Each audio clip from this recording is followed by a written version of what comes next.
O Último Ronin, talvez, um dos filmes mais esperados dos últimos anos. Os autores estão neste momento a fazer as edições finais no roteiro, para depois passar para a fase ativa de produção. Entretanto, insiders dizem que o estúdio pretende pelo menos uma trilogia, porque nos quadrinhos a segunda parte do Roninverso acabou de terminar. Sim, não apenas terminou, mas introduziu uma reviravolta inesperada na trama, que abre um caminho direto para um terceiro capítulo. Além disso, Shredder recebeu uma linha de enredo solo, e ela, segundo rumores, será parcialmente adaptada no filme. Como podem ver, temos o que discutir, o que faremos nos próximos minutos. Apesar do fato de que a data de estreia do filme O Último Ronin ainda não foi oficialmente anunciada, a equipe de produção não está parada. O produtor do filme, Walter Hamada, pode orgulhar-se de uma filmografia invejável, começando com It e a Invocação do Mal, e terminando com Batman e Aquaman. Os filmes que ele produziu saíam 3 por ano. No entanto, após concluir o trabalho em The Flash, ele não se envolveu em nenhum novo projeto, exceto, claro, O Último Ronin. O fato é que foi Hamada o principal iniciador da adaptação da icônica história em quadrinhos, e agora está focado apenas nela.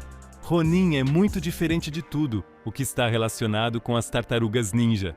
40 anos atrás, a história em quadrinhos foi criada como uma espécie de paródia do Demolidor e tinha uma classificação etária para adultos. Os irmãos Tartarugas estavam armados com armas nada infantis, por isso lutavam ativamente contra o clã do pé. Mas eles ganharam popularidade apenas após a mudança do público-alvo. Eles próprios eram adolescentes, por isso seria lógico levantar problemas adolescentes no contexto de uma trama sobre mutantes, alienígenas e ninjas malvados. Por exemplo, o Homem-Aranha tornou-se popular, porque ao contrário de outros super-heróis, era um rapaz comum. Stan Lee repetidamente observou em entrevistas que queria criar não outro herói com uma bússola moral firme, mas um adolescente que procura o seu lugar no mundo e lida com o grande poder que lhe caiu em cima. Daí, aliás, a famosa frase sobre poder e responsabilidade do tio Ben. Portanto, mudando a classificação, as Tartarugas Ninja tornaram-se para sempre parte da cultura pop e criaram mais de uma geração com histórias em quadrinhos e desenhos animados. Mas o público cresceu com o tempo e deixou de se interessar por histórias adolescentes, e a concorrência no mercado de super-heróis aumentou significativamente. Isso sem falar no domínio da Marvel e da DC no cinema.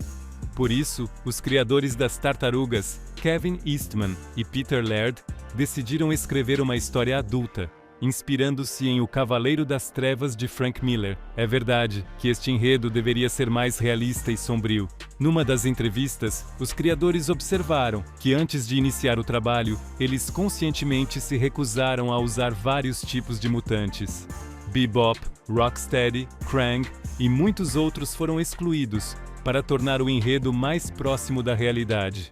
É verdade que escolheram um ambiente próximo em espírito a Blade Runner, o caçador de androides, para enfatizar a escuridão, a distopia e um salto significativo no tempo. Como resultado, O Último Ronin já é uma história cult e difere de todos os projetos lançados anteriormente sobre as tartarugas. Considerando tudo isso, Walter Hamada sentiu o potencial da história e neste momento dedicou todas as suas forças para criar uma adaptação cinematográfica de qualidade. Portanto, embora não saibamos a data exata de lançamento, é melhor que a equipe de produção não se apresse, para que Ronin seja digno. Michael Bay queria muito filmar uma trilogia sobre as Tartarugas Ninja, e diante dele, foi colocada a tarefa, assim como com os Transformers, de reimaginar a franquia para uma nova geração. Mas se no caso dos Transformers Bay conseguiu, então após o lançamento de ambas as partes e as críticas dos espectadores, em cada entrevista, o diretor parecia estar muito cansado moral, espiritual e fisicamente, observando que isso era simplesmente exaustivo. Apesar de a duologia de Bay ter terminado, sem nunca ter recebido um terceiro filme, as suas duas partes não podem ser chamadas de um fracasso total. Simplesmente, em essência, ele adaptou os seus próprios Transformers para a franquia das tartarugas, o que no final se tornou o principal problema. Mas mesmo assim, os filmes encontraram o seu público e, como um blockbuster de entretenimento, parecem normais mesmo agora. Mas Ronin é uma história completamente diferente, sem imagens vibrantes e ação intensa. é um drama sombrio sobre perda, luto e vingança.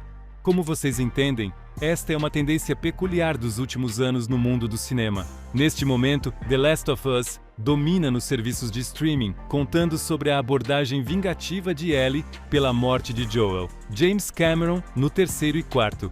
Avatares prepara-nos uma história sobre a vingança de Neytiri pela morte do seu filho. Sim, os mesmos filmes de gangster de Guy Ritchie são, em essência, a história da retribuição de uma família criminosa pela morte de um membro de outra família.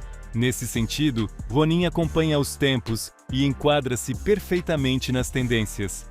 E os insiders, entretanto, dizem que neste momento, os argumentistas não só se inspiram na história em quadrinhos original, mas também olham na direção de outras duas. A primeira é uma história separada sobre Shredder, que será lançada numa série de quadrinhos independente neste verão. Apesar de no último Ronin não haver o vilão icônico, e em vez dele o antagonista ser o seu neto, sem Shredder a adaptação cinematográfica pode parecer incompleta.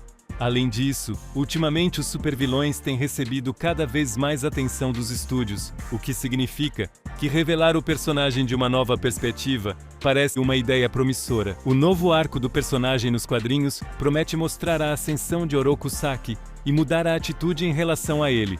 Talvez seja precisamente esta parte que transitará para os filmes e se tornará a história de origem do neto de Shredder, que é culpado pela morte de Splinter e das outras tartarugas. E a segunda história em quadrinhos que já influenciou significativamente os argumentistas é a continuação de O Último Ronin. O fato é que após a conclusão do seu arco narrativo e o sucesso inesperado, a história foi continuada. Os autores apresentaram uma nova geração de tartarugas, liderada por uma April O'Neil já idosa e sua filha Casey Marie Jones.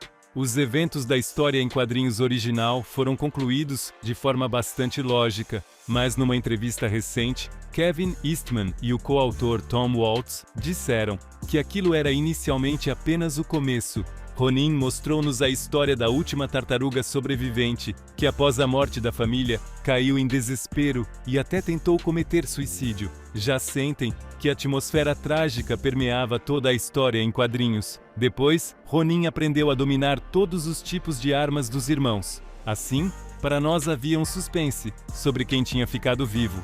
E o final foi previsível, porque a vingança sempre termina tragicamente. Mas Eastman e Waltz afirmam que logo no início pensaram em como complementar a história. Por isso, a continuação de Ronin deu um salto de 10 anos no futuro e apresentou novas tartarugas. A sua principal característica é que agora eles diferem externamente uns dos outros e, além disso, têm superpoderes. E ainda, além dos irmãos, agora também há irmãs, o que também se enquadra nas tendências modernas. Lideradas pela envelhecida April O'Neil, as tartarugas tentam libertar Nova York dos clãs em guerra. A segunda parte de Ronin terminou muito recently, e a história em quadrinhos final também foi trágica. Não vamos revelar detalhes do enredo, mas na equipe de heróis havia um traidor, que trabalhava secretamente para o clã do pé. Os próprios autores dizem que o último Ronin 2 é como as duas torres em O Senhor dos Anéis, que ligam ambas as partes e são incrivelmente importantes. Portanto, em breve está planeado o lançamento do terceiro capítulo de Ronin, que concluirá a história do Roninverso. Considerando que os autores da história em quadrinhos também participam na adaptação, não é difícil adivinhar que a Paramount realmente visa uma trilogia. Agora, poucos duvidam do sucesso de O Último Ronin, porque a história não abunda em super-heroísmo, que parece cansou-se de si mesmo e procura uma nova visão, os mesmos Thunderbolts. E isso é uma prova clara disso. O Roninverso está cheio de drama e tem no seu arsenal personagens icônicos, o que já lhe dá uma vantagem inicial. Mas os problemas para a adaptação cinematográfica já se delineiam. Com exceção do início do trabalho no rascunho, da contratação do produtor e dos nomes dos argumentistas, ainda não houve outras declarações oficiais do estúdio. Insiders dizem que após o anúncio e a atenção redobrada dos espectadores, o entusiasmo do estúdio diminuiu um pouco e surgiram questões de produção. O problema reside em como mostrar as tartarugas de forma credível. Se na animação a franquia se sente ótima, tendo muitas séries excelentes, então com os filmes a sua representação não é particularmente bem sucedida. Na trilogia dos anos 90, como lembramos, havia fatos de corpo inteiro. Claro, agora eles parecem, para dizer o mínimo, pouco naturais. Mas se lembrarmos dos projetos recentes de Star Wars, então isso não parece tão mal. Aqui também se pode incluir Hellboy de Guillermo del Toro, onde também se deu preferência à maquilhagem e parecia bastante bom. Bem, a segunda opção é o caminho de Michael Bay com captura de movimento e posterior sobreposição de computação gráfica. As tecnologias avançaram seriamente, e Avatar de Cameron é o melhor exemplo de quando a computação gráfica se combina excelentemente com a atuação dos atores. E embora o estúdio ainda tenha tempo antes da escolha final da variante, espera-se que eles não poupem na qualidade. Sabe-se também que, paralelamente ao filme, está a ser desenvolvido um videojogo que complementa os seus eventos. Além das ilustrações e da ligação com a adaptação cinematográfica, até recentemente pouco se sabia sobre ela. No entanto, Kevin Eastman confirmou que ela existe, e mais, ele atua como consultor regular. É verdade que, quando será lançada, ele não soube responder, porque o projeto ainda está nas fases iniciais de desenvolvimento. Se o filme se concentrar num Vingador solitário, seria ótimo ver a sua história pregressa com a morte dos irmãos e de Splinter. Aqui os autores terão uma certa liberdade de ação, e isso trará o drama necessário ao enredo, mas por enquanto os desenvolvedores mantêm um silêncio total, o que aliás também se pode dizer sobre a própria adaptação cinematográfica. Assim pode-se afirmar que Ronin tem uma excelente base com um roteiro forte. As declarações dos autores sobre uma classificação para adultos, planos para uma trilogia e uma atitude cuidadosa em relação à fonte original soam promissoras. No entanto, a ausência de notícias oficiais e informações não oficiais preocupantes sobre a escolha do estilo visual indicam que nem tudo está tão tranquilo como se gostaria. Claro, com a nomeação do diretor, surgirão mais detalhes sobre a direção que o projeto tomará e quais atores poderão desempenhar o papel principal. E enquanto esperamos por notícias, propomos discutir nos comentários quem pode ocupar a cadeira de diretor e se o estúdio deve filmar uma trilogia. Afinal, Léo, Donnie, Raph e Mike são lendas da nossa infância, e substituí-los por novas tartarugas parece uma ideia bastante controversa. Bem, por hoje é tudo, amigos. Vemo-nos em novos vídeos muito em breve.